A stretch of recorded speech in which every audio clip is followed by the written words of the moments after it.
আসসালামু আলাইকুম, সবাইকে জুম্মা মোবারক। ঈদের পরে আজকে প্রথম ভিডিও করতেছি, তো কাজের চাপের জন্য আসলে পারি নাই।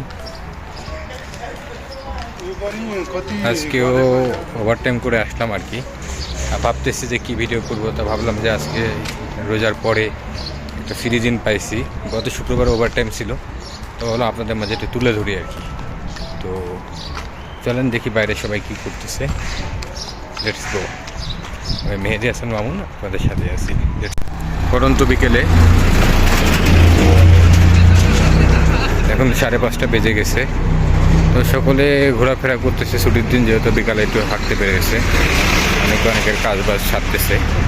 তো দেখায় আসলে প্রবাসীদের আসলে বেশিরভাগই সৌদিতে পাকিস্তানি, বাংলাদেশি এটাই বেশি। এরপর নেপালি, সুদানি, শ্রীলঙ্কান, সব দেশেরই লোক কম বেশি আছে, তবে বাঙালি এবং পাকিস্তানিটাই বেশি এখানে। তো আসলে বাইরের পরিবেশটা দেখলে বুঝতে পারবেন। এই যে পাশে একটা রেস্তোরাঁ, এখানে বাংলাদেশের কমিউনিটি সেন্টার সেম এইখানেও এটা হয়তো আজকে ভাড়া দিছিল। তো আশেপাশে সবাই প্রবাসীরা একটু বিকালবেলা ঘুরতে বেরোয়। তো আমিও ভাবলাম যে আমি ডিউটি করে আসছি, তো ভাবলাম যে একটু ঘুরে আসি বাইরে থেকে, দেখে আসি পরিবেশটা। আসল কথা, কোম্পানিতে কাজের এই পরিমাণ চাপ, যারা 10টা পর্যন্ত করতে হচ্ছে, সকাল 7টায় যায় রাত 10টা 11টার দিকেও আসতে হচ্ছে। এই পরিমাণ, শুক্রবারও কোনো মিস নেই। তো দেখতে থাকেন। কালকে রাতেও আসছি, রুমে পৌঁছাতে রাত 9টা বেজে গেছে। পুনরায় সকালে উঠে আবার ডিউটিতে গেলাম। তো এই হচ্ছে অবস্থা। সামনে একটা বাজারের মতন বসছে, আপনাদেরকে দেখাই। সবাই ঘুরতেছে, সামনে দুজন ইয়েমেনি। এখানে সজনেও পাওয়া যায়, দেখছেন, সবই পাওয়া যায়, কিন্তু সবজির দাম সব কিছু বেড়ে গেছে মধ্যপ্রাচ্যের যুদ্ধের কারণে। যে মাছ আমরা 12 টাকা 13 টাকা রিয়ালে কিনতাম, তা এখন 20 টাকা 22 টাকা হয়ে গেছে কিলো। আসলে কথা, সব কিছু ঊর্ধ্বমুখী। কাঁচামরিচ 25 টাকা কিলো সৌদি রিয়াল, হিসাব করে দেখেন বাংলাদেশের প্রায় 1000 টাকা। এই যে কাঁচা বাজারটা বসছে এখন এখানে, বলো দিয়ে আসলেই এখন সবাই দৌড়বে।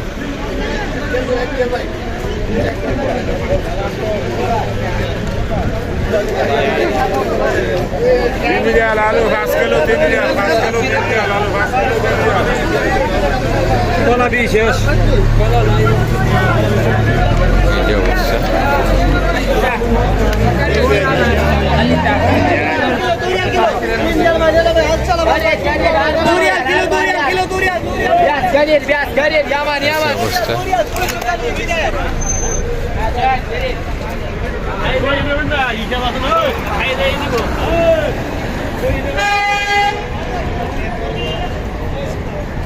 পাশে পুরনো কাপড় চোপড়ের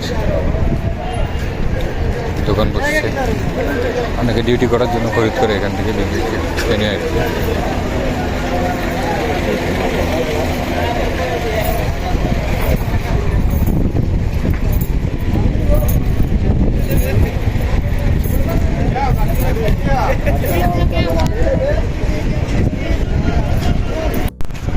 তো আমিও চাচ্ছি একটু বাইরের দিকে যাই, কিছু একটা কিনে খাই। এখানে একটা জিনিস আছে, এটা খুবই উপকারী, ঔষধের মতন, যেটা আসলে বলতে পারেন প্রত্যেকটা দোকানে বাকালায় পাওয়া যায়। তো এটা নিয়ে আপনাদেরকে দেখানোর চেষ্টা করি। যেটা খেলে কিডনিতে পাথর পর্যন্ত গলে যায়। প্রতি মাসে একটা দেখা না, ইনস্ট্যান্ট শরীরের মধ্যে একটা চাঙ্গা ভাব চলে আসে, যেটাকে সৌদির ভাষায় বলা হয় মুচি। ট্যাক্সি কি জরুরত আসতেছে, পার হবো তার সুযোগ পাচ্ছি।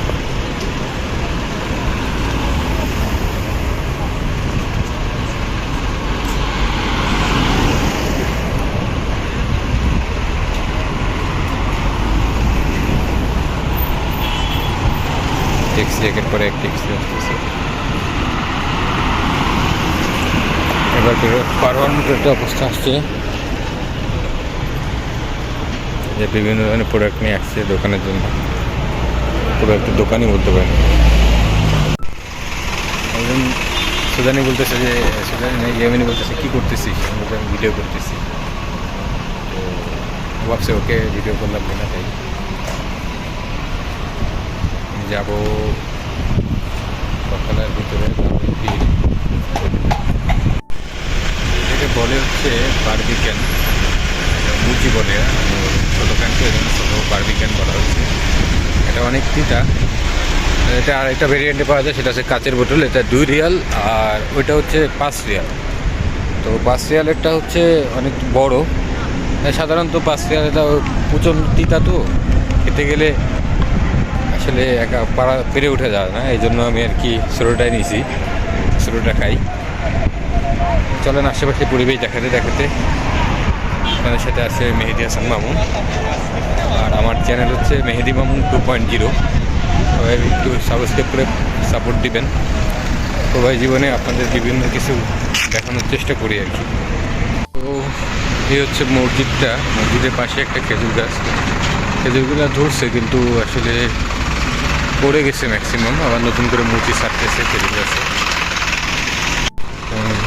এই যে বিভিন্ন ধরনের গাছ লাগানো হয়েছে বর্তমান মসজিদে।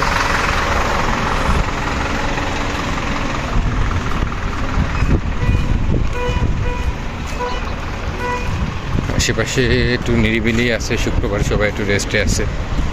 যে গাছে খেজুর ধরছে, খেজুরগুলো দেখায় আপনাদেরকে একটু। খেজুরগুলো আসলে শুকায় গেছে, নতুন করে মুচি আসছে আর কি। তো সৌদি বাড়িতে দেখেন গাছগুলো এই যে প্রতিনিয়ত পানি দেওয়া হয়। সৌদিতে খেজুর গাছগুলো সবাই যত্ন নেয় আর কি। মসজিদের পাশে জন্য কম যত্ন নেওয়া হয়। তো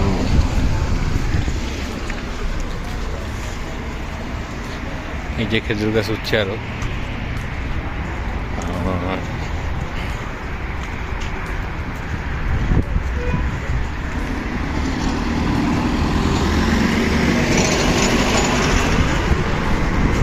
পাই যে যাচ্ছি, আপনাদের সাথে কথা বলি আর সময়টা একটু কাটাই।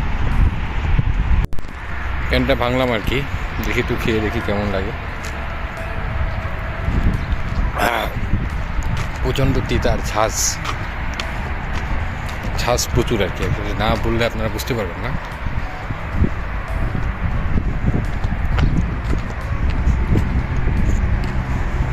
তো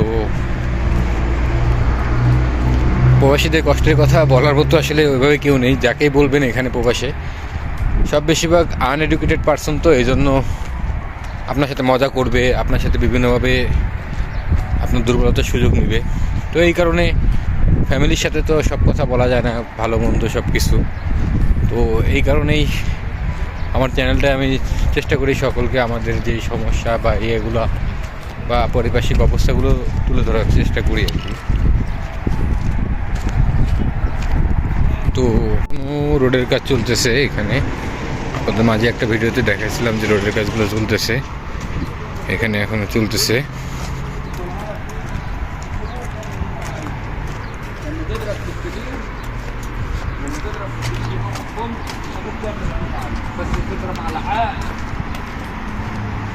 انما لو على بطل يطيرك في ساعتها يقول لك يلا على يقول لك يلا روح من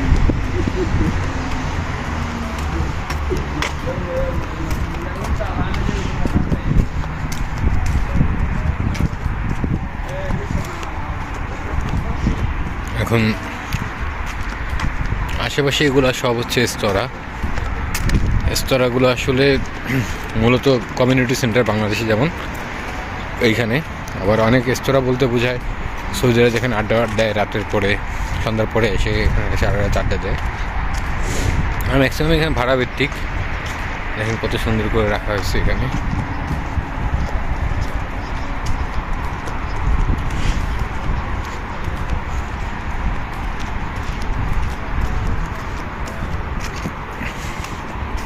তো আমিও আপনাদের সাথে কথা বলতেছি আর হাঁটতেছি।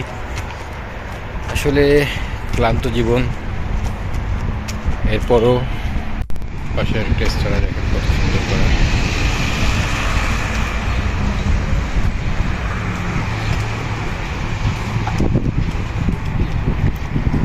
পাশে আমার রুম, তো এখানে অনেক পাকিস্তানিরা ক্রিকেট খেলতেছে, ক্রিকেট না সরি ভলিবল খেলতেছে।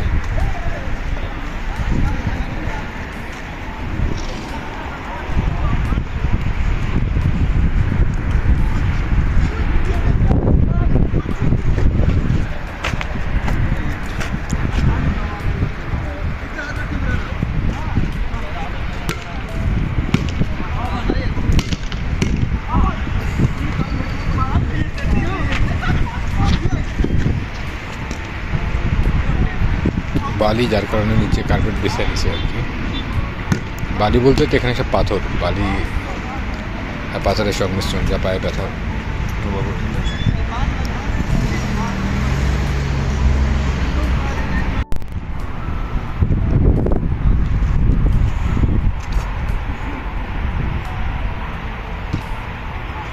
হচ্ছে মানুষের জীবন দেখেন। এই গাড়িটা চালায় এই লোক, তার বাসা বলতে সব কিছু বলতে এখানে রান্নাবান্না সব ব্যবস্থা করা আছে। পাশেই গাড়ির মধ্যে ঘুমানো, গাড়ির মধ্যে সব কিছু। বাথরুম বলতে এখানে তার পাবলিক টয়লেট নেই, পাম্প বা মসজিদ, এটাই হচ্ছে।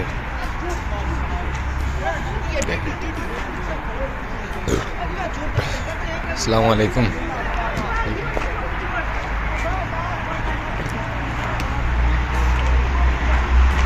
এই হচ্ছে অবস্থা।